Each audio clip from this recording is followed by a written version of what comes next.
बरोबर की नाही? प्रत्येकाची जरी 200-200 ग्रॅम पकडली, चीनची भिंत बांधता आली असती आपल्याला.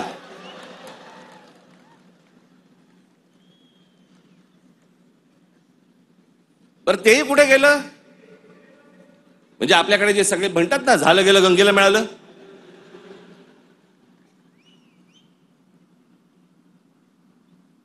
महाराष्ट्रामधली देखील आज नद्यांची परिस्थिती हेच. आमच्या कोकणामधली सावित्री नदी घ्या, सगळं केमिकलने भरली आहे. मी आता आणलं इथे तुमच्यासाठी.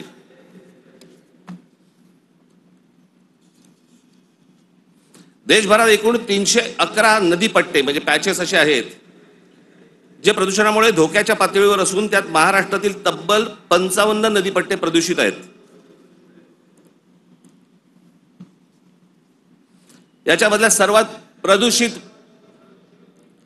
असलेल्या नद्या, सर्वात प्रदूषित म्हणजे उल्हास नदी, मिठी नदी, मुळा मुठा, सावित्री, भीमा, पवना, कान्हा, तापी, गिरणा, कुंडलिका, दारणा, इंद्रायणी, नीरा, वैनगंगा, चंद्रभागा, मुचकुंडा, घोड, तितूर, रंगवली, वर्धा, कृष्णा, पाताळगंगा, सूर्या, वाघूर, ढोरणा या नद्या पात्रांमध्ये पाणी हे अत्यंत वाईट आहे. हे माझा रिपोर्ट नाही आहे.